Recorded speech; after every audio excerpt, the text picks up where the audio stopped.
we're here today talking with Sacha Farrell, and we've picked the wonderful and unique topic of dads, fathers, and I'd love for you to read the poem that you wrote. Are you up for that? Yes, absolutely.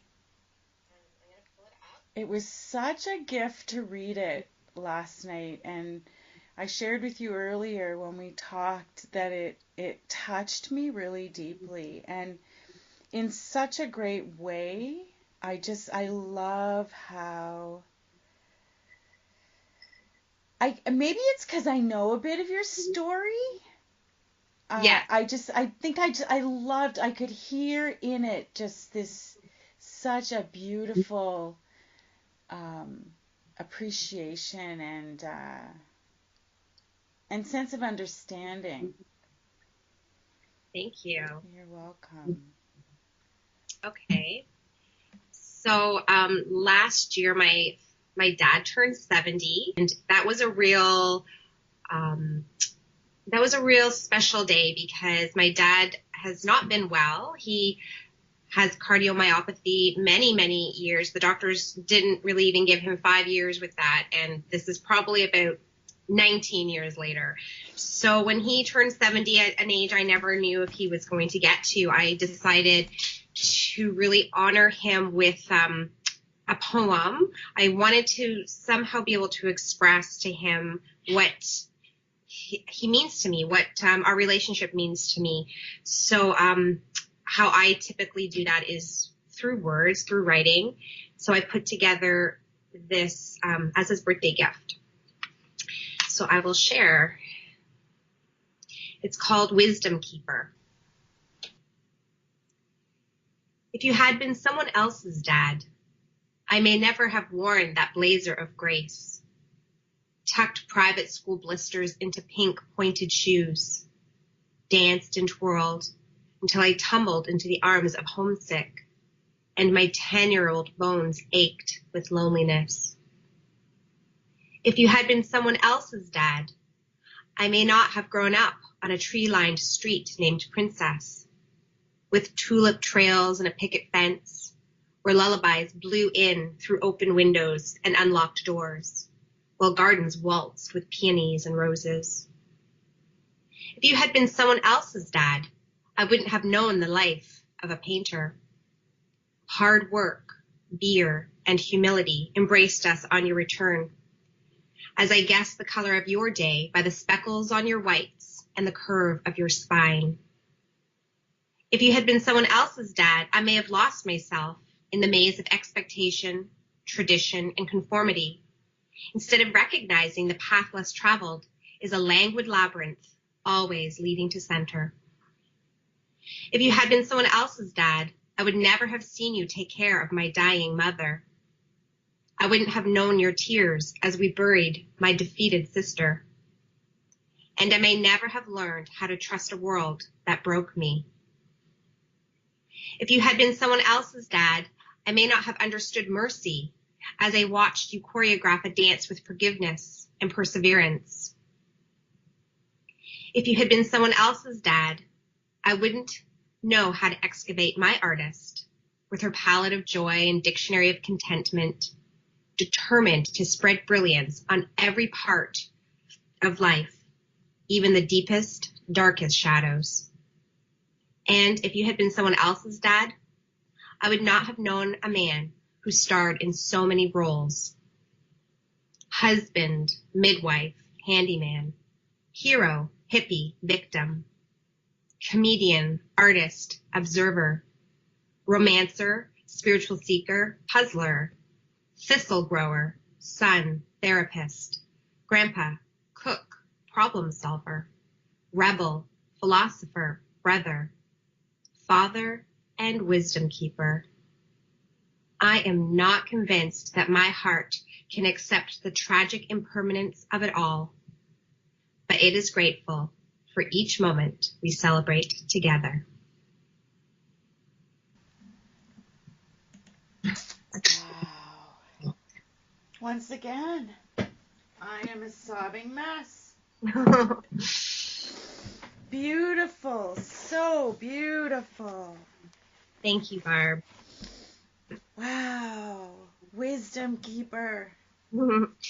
Wisdom keeper. It meant a lot for me to be able to share that with him, because during many of my other goodbyes with people I've loved, I didn't get a chance to really express my feelings, and I didn't want to miss the chance this time. So now I know I've told him how I feel. What a gift. Yeah, he appreciated it. I know it really touched him. So tell us about that. I'm curious to know, like, because if it's touched me like this, oh.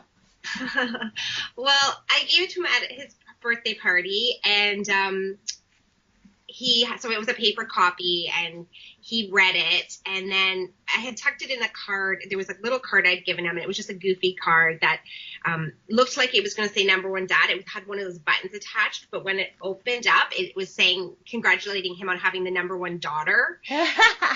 So it was really goofy and silly. And so, of course, it was kind of funny because he was going around showing everybody this, like, kind of self-absorbed card I'd given him, as opposed to this poem that I was really trying to express the depth of my feelings. And he kind of had brought it out, and then he kept tucking it away. And finally, my brother says to him, Sacha has other copies of that. It's online if you lose it, because he didn't want to leave it anywhere or let anyone touch it. So it was kind of cute like that, because he goes, oh, you have more copies? And I said, yeah, you can have as many copies of it as you want. So he was really happy with this. So that made me happy.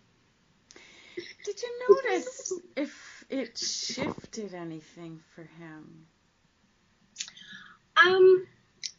I didn't notice a shift. I feel like my dad, over the past couple of years, we have been really honest with each other. Having said that, though, I think sometimes we do think people know how we feel when we don't.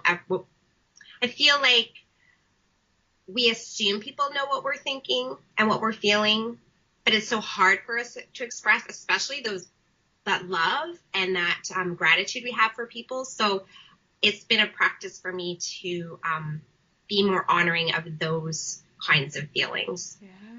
Just assume that they know it. Mm-hmm. Yeah. I can imagine that must have really touched him. I'm floored at, I think for me, it takes me really deeply into acceptance, because you clearly have in there some stuff that in other people's eyes wouldn't be so great. Mm-hmm. And you're expressing appreciation for those things. And so I find that so beautiful and so rare. Thank you. Well, I think my dad accepted me for who I am, and we're very, very different from each other, and we learned to find a middle ground with each other. And part of the poem was talking about his acceptance of me when I was 17 and I got pregnant and came home pregnant. And that wasn't an expectation he had of me, obviously, but he accepted me and helped me to be the parent I am today. Beautiful. Yeah. What has this experience taught you that's important maybe for other people to know? I think that there's a few things. I would say definitely that life is short, so let's not wait to do the things that are important to us and to spend time with the people that are important to us. So I feel like I've tried to cultivate a life that makes room for relationships, and in particular relationships with my family, my dad being one of them, and that he doesn't have to be the person that I want him to be. It's more the other way around. I have to grow myself up into a person that can accept him for who he is, because we all are walking our own paths, and I can only learn from what he does in his life, I can take what might apply to my life, and what doesn't apply to me, I can just not judge. I don't need to judge him. I can just let that part go. So yeah, I would say that time's short. So let's really try to drop the judgments and focus more on the love and the relationship that we can build with the people that are special to us, and to recognize that we have to just grow ourselves up. We just have to focus on not getting stuck in the story we tell ourselves about how someone should be or shouldn't be, but just being with them moment to moment, and every moment being new, at that beginner's mind that they talk about, having that beginner's mind and just being open.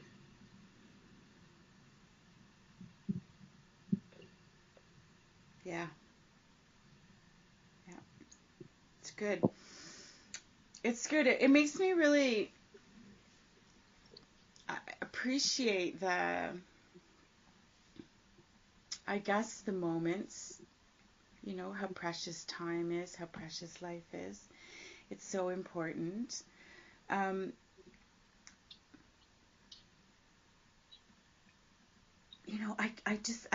keep hearing, echoing in my mind, I keep hearing, your determination to spread brilliance. Yeah, it's my life has not been easy, and I've had a lot of pain and heartache in my life, but I do feel in the end it's a choice. It's a choice to wake up every day and decide that you're going to shine your light, and work at clearing away the clutter and clearing away the hurt, and trying to come at it with some optimism, and with not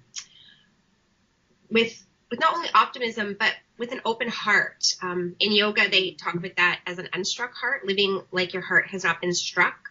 I feel like mine probably will always carry the bruises and the wounds from the losses that I've had, but I've tried to just take that to make myself, I kind of have learned from them, and so I now can be a little more grateful for being able to have moving through the pain, and coming at the other side, being able to love deeper and richer. And yeah, I mean, to me, sometimes it still breaks my heart to know that all these relationships are, we're all only here for a certain amount of time, and who knows what happens after that. But while I'm here, I'm going to spread as much love and brilliance as I can. Mm-hmm.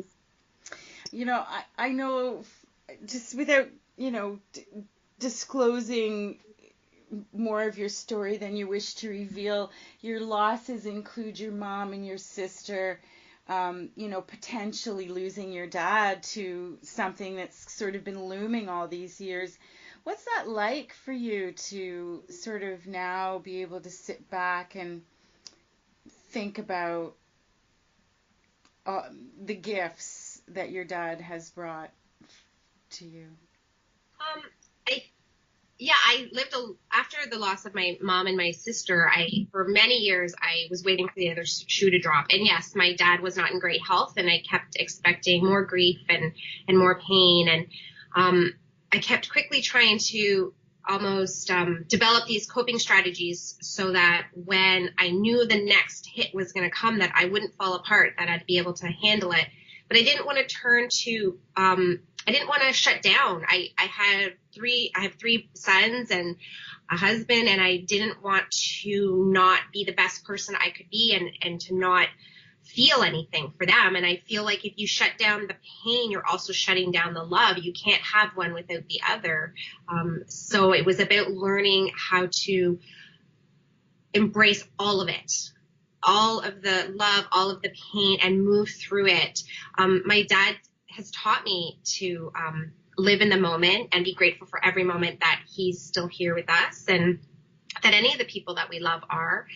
And he's also taught me to be not to judge. I've learned more and more about him and his past, and it wasn't what I thought it was. And that's the other thing. I think sometimes we think we know someone's story, or we think we know a situation, and then boom, something can come in, and then we realize, wow, I had that all wrong. So it really taught me again, like, what's the point of judging in the first place? Because we're coming from one perspective, and something can change that perspective, and then we see the whole situation from a completely different angle. Shocking and powerful at the same time. I really hear your dad's gifted you a lot, and you're a beautiful, amazing person. So I can say that for sure. I'm not just tooting your horn because I want to. What do you think you have taught your dad? Like, what gifts does he have because of you? I think I've taught my dad. I think I've taught him to be accountable a little bit more, in the sense that, he'll joke around and do the family dinner, or do the birthday party, or do the Christmas dinner. And then he's like, phew, my job is done. He kind of jokes with me that the only reason he shows up for all these events is because they're important to me. But I think that in the end, he's getting a lot out of it, and having that connection with his grandkids. In all honesty, I think I've also taught my dad, I think I've given him as much acceptance as he's given me. So accountability and acceptance. And I think my dad knows I see him. I see him as a person, not just as a father. I see him for who he is, not just what he can give me. And I know my dad recognizes me as a friend.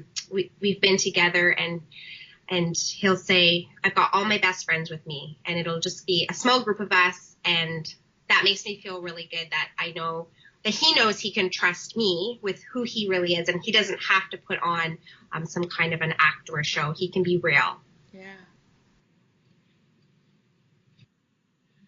It's amazing to me how differently relationships go. It's just, there's so many layers and so many pockets. And as you have identified, that we can go off on tangents of beliefs and just ideas that we think we have a sense of what's happening, and then turn around and find out that's not what's happened at all. So, I'm thinking about all the people in the world that have relationships that are not grand, not connected. I wonder what would be helpful for them, to steps and just things, simple ways to bridge gaps, things like that. Any thoughts there? Well, a huge one that I am still working with is to let go of expectations. And so every time I thought I had let go of expectations around family events, or how family are supposed to act, I realized I still had them, because I would be disappointed yet again. And that I'd realized I had more work to do to really step into a situation and show up without an expectation of what that's supposed to look like. And that's not about the other person. That's not about our dads or about our other family members. That's about us. What are we bringing to the table? And when I can show up and be truly open, with an open heart, just to whatever's going to be, then I can accept all the gifts that moment has to offer. And they might not have been anything that, if I had an expectation, I might not have even seen what those gifts were. But it's not easy, and I'm not saying it's easy. And even when I think I've eliminated all expectations, I get disappointed and realize, whoops, I still had some in there. And then I go back to the drawing board.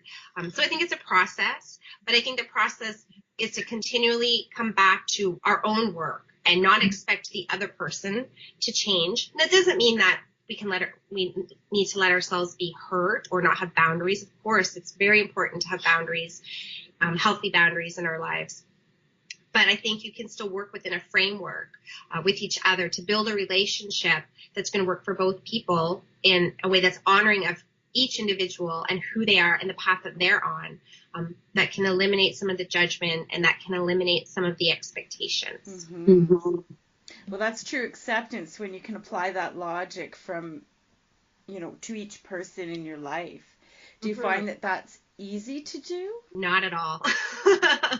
Not at all. I think it's a process. And sometimes, you think you've reached that space of acceptance, and then you realize that, there's that little judging voice in your head. And then you have to, but a lot of it's just catching that. And each time it gets a little easier to catch it and mute it and say, no, I'm not here to judge. I'm just here to participate as an equal and to see where this relationship's going to go. And I think another thing is to bring playfulness into it. Be a little more lighthearted, playful. That's kind of been a mantra or a virtue or an intention I've been working with a lot, because I can get really stuck in my head and take things way too seriously, including my relationships and how I want other people to be. So sometimes when I can just bring humor in and joke around and have a little more lighthearted view of the whole situation, that can also help, I find. Yeah, more joy. More joy, yes. Bring that on. Bring on the joy. You have really matured into this deep, grounded sense of mindfulness. I feel like you've come so fully into yourself. I hear like this whole other person in there. Who are you anyway? Well, thank you. It's a lot of work, but like I said, I think it's a choice. And I have discussions with people who can get really frustrated and really angry, and they think that I'm just a more easygoing, I point out that it's not that. It's a choice. It's a choice to continually work on those triggers and continually keep bringing up the stuff and facing it and dealing with it and choosing to take another route that's not going to do damage to your relationships, to yourself, to another person. So I guess it's choosing a more proactive and peaceful path. Like you use the word mindful, to bring mindfulness into it so that you can really make a choice from your heart and not just react. So that's been a big one I've worked with, is to lose the reactivity and work on responding in a way that's thoughtful and in a way that's not going to do harm to anybody, including myself. So that's another thing that I've done a lot of work with, and to not take it so personally, because a lot of times we take, especially those close relationships, we take it very, very personally. And sometimes they're just struggling with their own demons or with their own triggers. And so if I can step back, I've learned how to hold space in those moments and let them just feel what they're feeling without needing to change it, without needing to fix it, and without needing to own it, just to hold space. And learning to do that has been a powerful tool to help other people process their own emotions, and for me to be able to just provide a safe space for them to do that. Well, obviously words are your friend. Early literacy specialist, and you've been amazing. Thank you, Barb. I'm so proud of you for doing this. You are always a model of courage and initiative, as you said, and I just always look to you as a mentor. I really, really do. Thank you. You're welcome. Thanks. This is exciting. Because I have a feeling that on another day, a whole nother realm of rich information would come out between you and I. I think so too. And I'm looking forward to seeing where the future takes you. I know how deeply and deliciously you've traveled the path. So just keep rocking on. I'm so glad you're here and there and everywhere, Sacha. Oh, thank you. Keep rocking with radiance. Yeah. You shine on too.